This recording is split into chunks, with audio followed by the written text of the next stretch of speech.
All right, welcome everyone. We're Semblance of Sanity. I'm Caleb. I'm Jacob. And we're here for Odd Taxi, episode 1. Oh boy. This is a show that people have been really wanting us to check out for a while now. Yeah, and I'm guessing it will be a bit odd and it will have a taxi.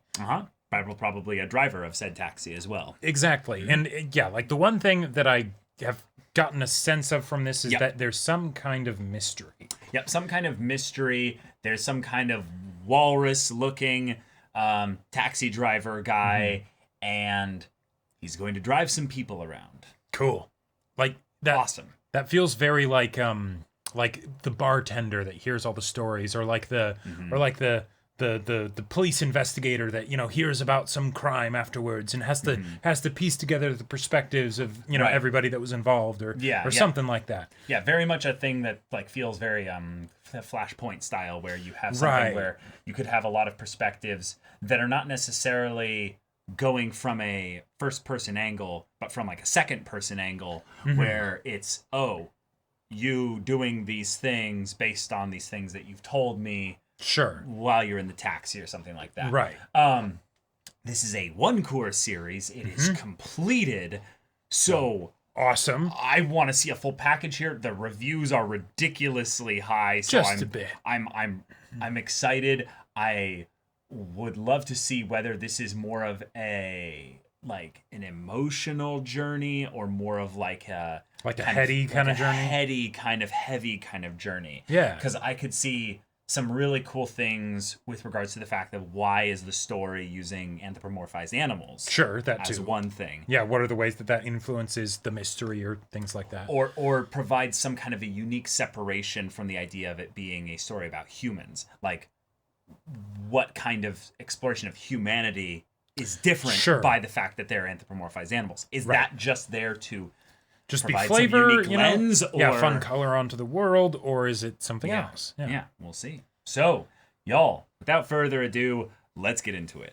All right, everyone, now be sure to go check out the reaction portion of the video in the description below, then come back here for the discussion.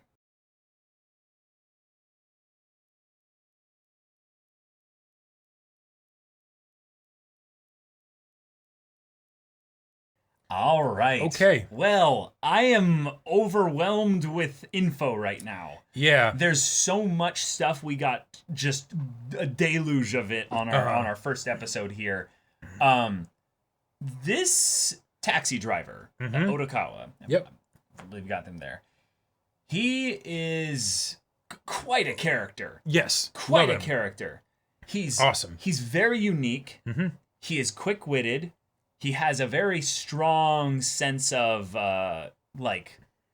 almost like irony in the way that he like makes fun or pokes at specific things to be like, that's stupid. Right. He's a stoic character, but that doesn't mean he doesn't talk much. It's like it's a fun balance that they got with him there, because a lot of the time it's very difficult to have that kind of like gruff, I've seen a lot of stuff kind of main character. And have them do a lot in the story without someone to specifically pull it out of them. For sure. And I feel like that's where we're going in the story here, is that we've already had him pick up, implied, 3 unique characters. The girl is implied. The actual hippo guy, the one who wanted to go viral on Twitter and all that. And then we have the alpaca nurse girl. Right. All 3 of these characters have very unique things that they're dealing with right now. Yep. But all of the characters that have been introduced thus far, like literally every single one, has a connection to Odokawa. Every single one. Like the only one that technically hasn't been introduced but has been shown is the guy who's the wanted criminal, who I'm not exactly sure what animal he is yet. Right, yeah, and he seems to have some kind of connection, it seems, but we don't know exactly what that would be. Right. Okay. Yeah, and yet there's a bunch of things that are implied based on the way in which a lot of the characters who are not what I would say average citizens, seemingly, like the hippo guy, basically, is that they all have this like underlying extra bit of like dialogue communication thing that's going on whenever they interact with him. Right. The cop's the best example. Yeah. Yeah. He literally threatened Odokawa with a hitman. With a hitman, basically. Yep. Mm-hmm. In the kind of the like, oh, yeah, I just casually do this. Yep. That's another day, basically. Mm-hmm. It's nothing special. Nothing special. It's just do what I want you to do, and it's okay, fine. I mean, yeah, don't go to the door. Police. Yeah. Or who knows, a criminal will just shoot you. Yep. Yeah. There was almost a hint of the idea that it was a wanted criminal. I believe he said the same words, so that it could be literally the guy that the other... Sure. Yeah, the one that people are looking for, yeah. Because he's definitely in contact with him. Yeah, he just made an exchange with him at the end of the episode. Right, like he's doing this specifically for that guy, so... Okay, and that almost... Then maybe the fact that he said wanted criminal, he's specifically telling him, I'm doing it for this guy. Like, right. Or at the very least, I'm currently in league with this guy with what I'm doing here, so don't mess with me. But he says it here. He's like, yeah, I'm not sure. What if I do go to the cops? Not sure, but I imagine a wanted criminal armed with a gun might kill you. Yeah. There's literally only one character that's been introduced thus far that meets all those criteria. And we literally saw him brandishing a gun. Yeah, polishing it off and stuff, or wiping fingerprints, Sure, yeah. Who knows? Okay, so I just gotta say, I love the way this is getting set up here. Me too. We are spidering out, and then we're going to, over the course of time, continue until we collectively probably pull everything back together at the end and type a nice bow and be like, there you go. Right. There's your story. One of the things that makes me very curious anytime I get into any kind of mystery story or whatever is to look at what happens at the very beginning. The very beginning, yep. The very beginning is usually where... They give you everything, basically. Theoretically, everything is there. There's no way you could, reasonably piece it all out from what you have. But you piece out a majority of it, probably. Right, but it is there, right? Mm-hmm. If you were to be able to divine the pattern, like, it would match up, right? Like, everything would line up. And what we have so far is we have a girl that has disappeared. Yep. We have something that looks like a body that was thrown into a river with concrete blocks tied to it. Yeah, and that was in the context of a nightmare or a thing that he woke up from sleeping. Right. Yeah. We know that there's someone who's stealing a shit ton of psychotropic drugs. Mm-hmm. We know that there are corrupt police officers and criminals that are, interacting with corrupt police officers. Right. And that something happened that he was roped into, whether of his own volition or not, or just, happenstance, serendipitous thing. Oh, too bad, your dash cam footage apparently saw something that happened, and because of that viral tweet, people were made aware of it, and then suddenly people come to collect that footage. Yeah. Cool. I love it. It's a really fun cause-effect, causal story where you're setting up the idea that all these little choices, all these little interactions spiral out into new interactions and character, kind of meetings and stuff like that, such that the story begets itself. Right, yeah, because wonderful. The main character of Odokawa has very much this sense of, like, he's connected to people, like people like know him, like the dirty cop, right? Mm-hmm. It's like, aren't you guys friends? Like, I'm familiar with you, right? Why are you looking for him, right? Right. But, it was something as seemingly convenient as just dash cam. Right. Now, if it was that he was specifically taking the girl on a taxi ride, and this guy was, like, say, stalking her, for instance, and then, as he's stalking her because he follows, he tracks what taxi she gets into or whatever, then suddenly, oh, hey, there you go, there's footage, and, then that could cause a problem. Right.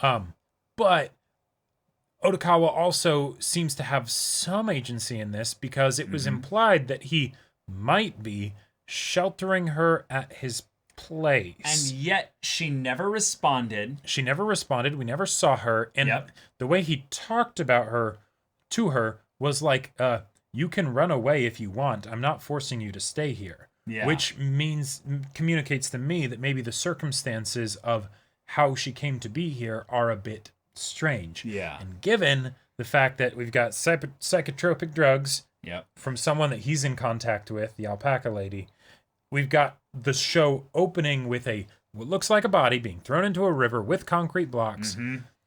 And that was something that he seemed to be dreaming about or thinking about. Like he remembers it. Like, I don't think that he's like the killer. That'd be trippy and crazy if he was. Maybe he's killed someone in the past. Maybe he's killed someone in the past.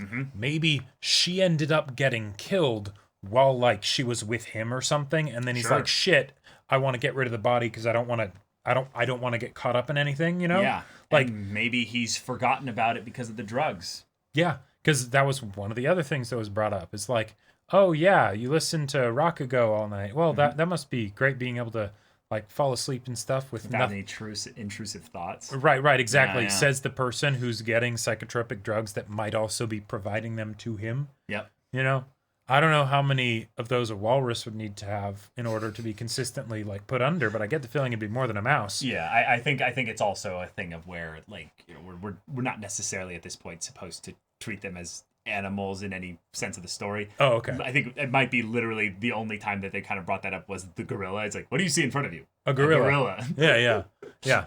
Well, and also she just might be a drug dealer that's like, yeah, I'll get a ton of these and then sell them, and he's one of her buyers, you know. Right. That totally could be it. Yeah.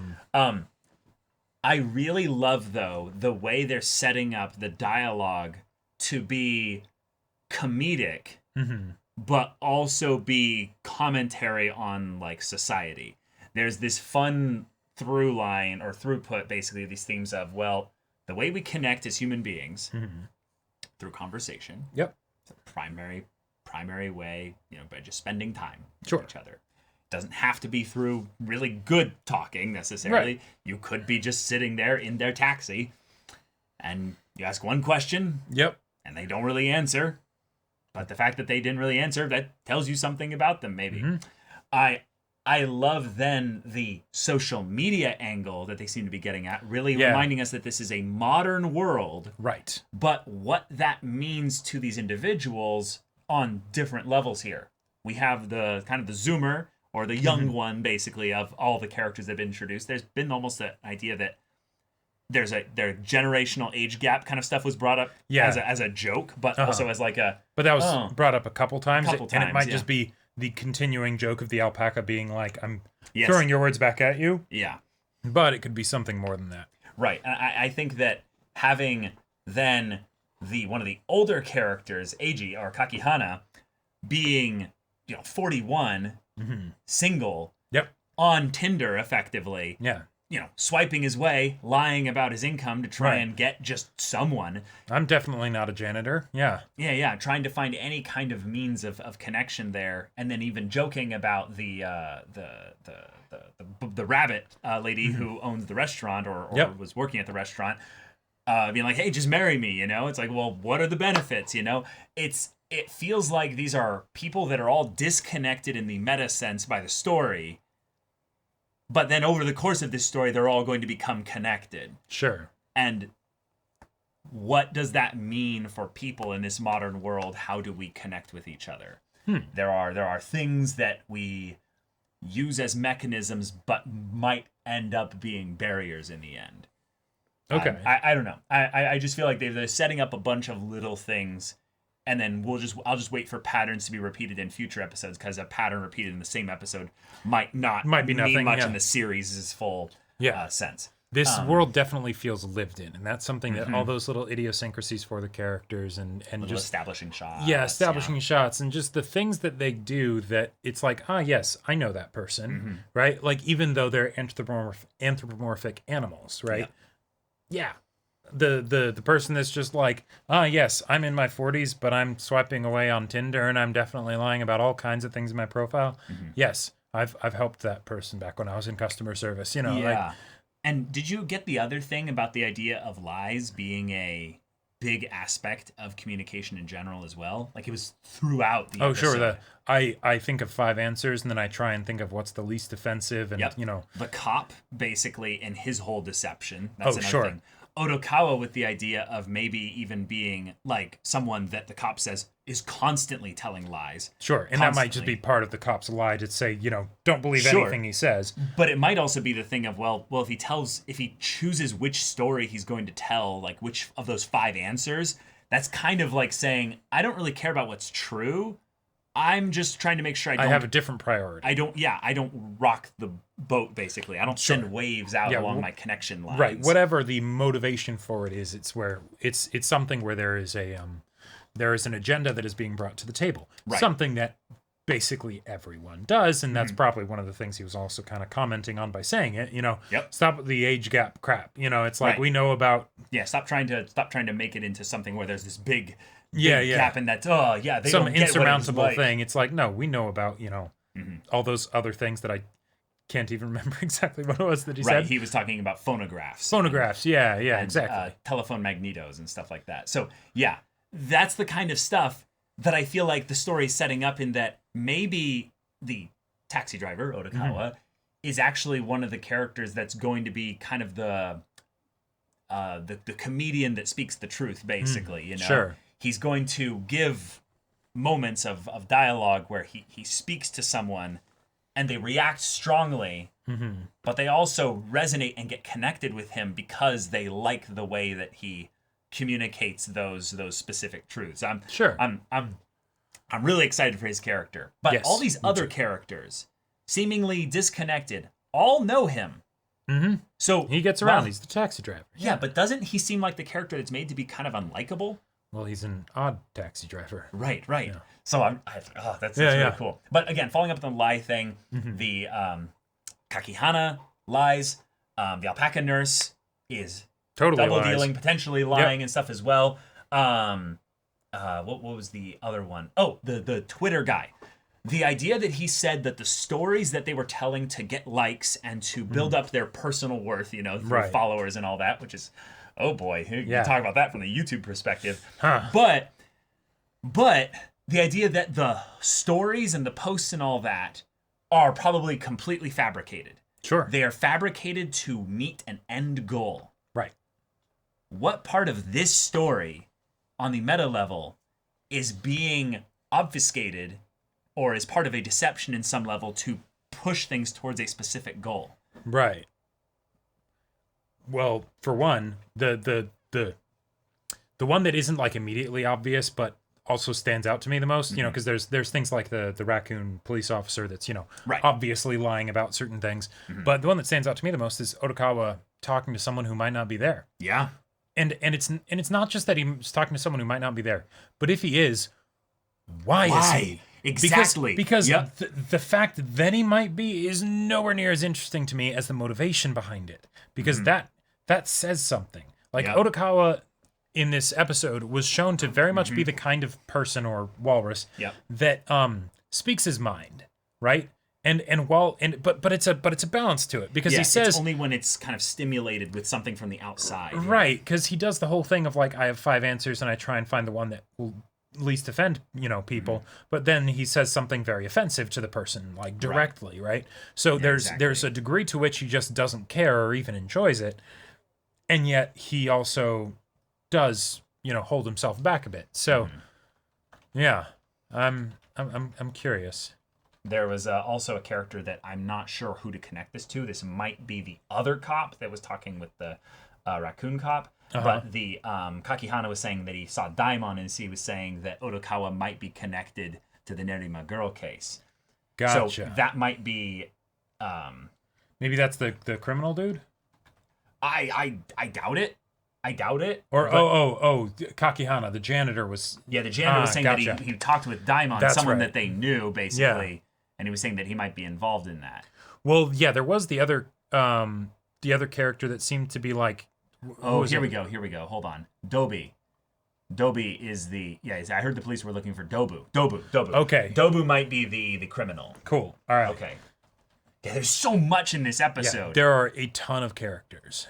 And like a bunch of little details. So they built up also the idea that this guy, the wanted criminal or Dobu, is really tough. Shit, like he's a shit like throwing machine. He is crazy strong. Like holy crap.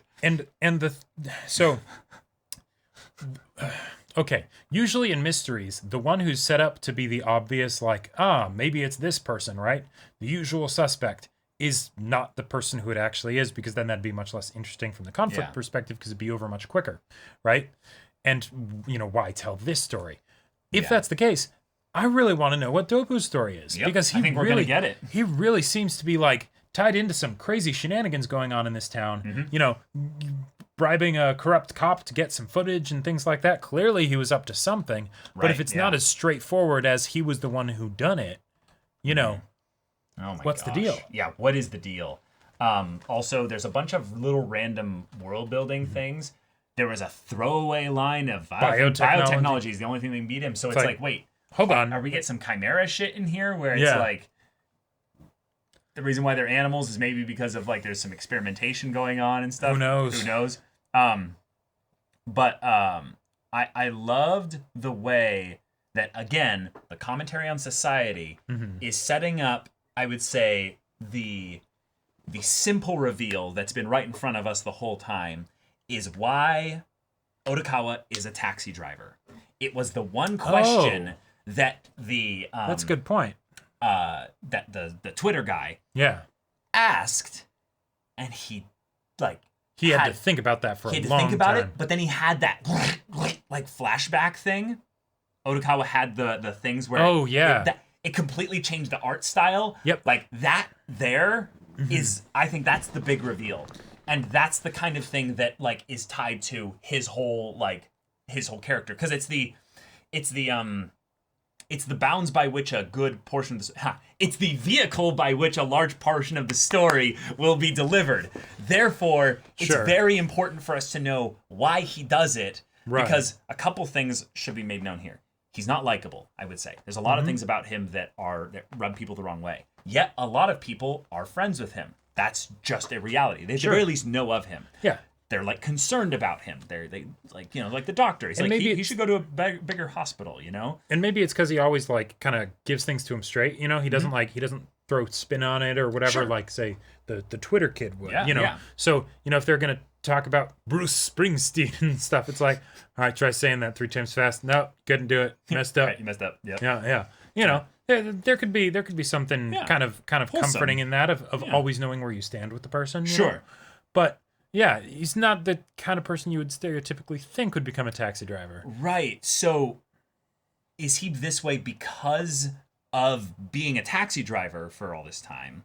However long he's been a taxi driver. Sure. Or he's seen so much stuff he just isn't fazed by anything. Sure. Or is he a taxi driver because he is this way?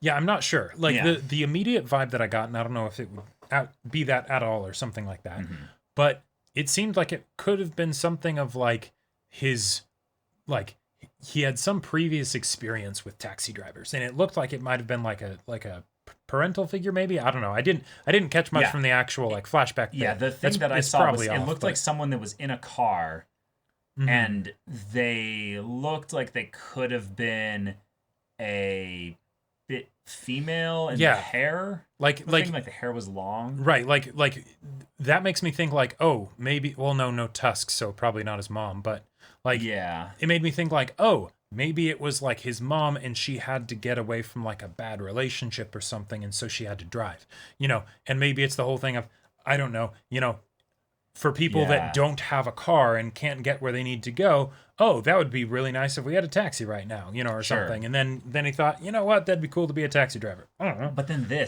some potentially like a kid or something that's like lying on a couch, it looks like, and they don't look to be doing well. Yeah, like that's the kind of thing that makes me think that it's Otokawa, because like he was thinking about it. Right, that he's the kid. Yeah. But, I don't know. Yeah.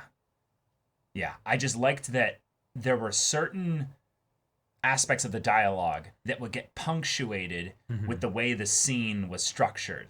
So I didn't know that like this question was like a big deal until the flashback came up. But then the flashback was extra important once you realize that this was the end of the drive. So see, there's different things about the way that this kind of interaction between them was structured, so that this thing needed to happen before he left the car. Gotcha. And then he did leave his phone there. Right. Which I get the feeling that the hippo Twitter guy Yeah. His purpose in the story is just kind of as that exposition sounding board for the main character so that we can get introduced to him. Or it's the first example of a person in the car. Sure. Yeah, so you yeah. get to see what that's like. Yeah, that vanilla example. And he could totally be an ongoing character, but if he were to just be this character, I'd totally be happy with that. He's that archetype or that piece in a story is something that is very important. Important to have, when you have that stoic main character. Because like you said, the Twitter post instigated something potentially between Dobu and Odokawa. And we're assuming that guy is named Dobu based on the restaurant exchange. Right. And Odokawa because he was in the actual post. It's like, don't you want to blur faces? Yeah. There's a possibility that Odokawa was saying that not for either of them, but he saw in the background of the post, of the photo, he saw the guy back there. And he was like, do you want to blur people's faces? Oh, that's a good... Like, that's a thing. I want to always view Odokawa through the lens that he is a lot that he is not saying. Right, that he knows more than he's letting on. And yeah. Because of the way he interacted with the cop, with the way he mentioned the 5 different responses. Right. Meaning that when someone tells a lie, that means they manufactured, I would say, a little bit more carefully what they were going to say. A lot of people do that when they're just listening and doing conversations and stuff. But he mentioned you probably just say whatever's on your mind. You know, it's like, you have a lot that's on your mind that you don't say? Right. Like, that kind of response is the kind of response that I would expect from someone that's wanting to go all, like, Death Note Giga Brain, like, mental gymnastics or whatever. Or just is burdened with a lot. Sure. Yeah. Remember when he was like, hey, can you turn off the radio? I'm trying to think. Remember when they were telling the story of the girl getting kidnapped, and then once it had gone on for a little bit there, he switched over to the talk show where they were kind of just gabbing about nothing? Oh.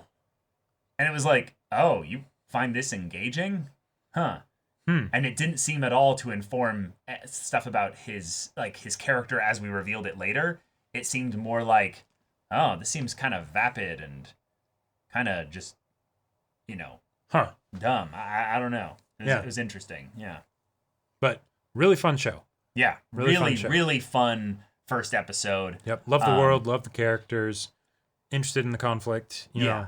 And I will say this is also another thing that this seems kind of weird here. The way they showed the little montage of all the animals in the world to basically showcase that, hey, this is living their lives. Yeah, this is an aspect of their lives and stuff. The meaning behind that is compounded now that I know who, for instance, Kakihana is. He sees the guy in the suit with 2 girls smiling on his left and right with him, and then he looks at that with a little bit of like, kind of disappointment. He wants to be popular with the ladies. He wants to get a girlfriend or a wife or something like that. Yep. But he doesn't have the money. He doesn't have the position. He doesn't have the charisma or the youth or what have you. So all these little bits here are basically saying, this show is very rewatchable. Like, go and like devils in the details. Yeah, devils in the details. Lots of things in the middle there. Like we even see the alpaca girl looking at the medicine. Well, and potentially putting some of it in her backpack. Yeah, literally putting it in her backpack. We don't see her. We see her kind of rustling with her backpack rather than actually putting it in there. Right, but there's a very good chance that that's what she'd been doing. And then she looks in at Dr. Goriki with almost like a shamed look. Like, if he found out what I was doing, Yeah. It's like she doesn't want to fail him or something. Right. And the way he kind of goes, wait, what was that? Yeah, like after she passes, like, that's fun. Yeah. This is cool. That is really cool. Okay. But y'all, thank you so much for watching this episode's reaction and discussion. If you want to see the next episode's reaction and discussion right now, though, go check out the link in the description below for our Patreon. You can get an early access there. You can watch full-length timer reactions there. And all this comes with Discord access, so you can chat with us in the community there about this show, about anime in general, and also be sure to check out our Twitch channel. We stream every weekday. The info's in the description. Yeah, so if ain't that interests you, we'll see you there. But until then, we're Semblance of Sanity. I'm Caleb. I'm Jacob. And we'll see you all next time.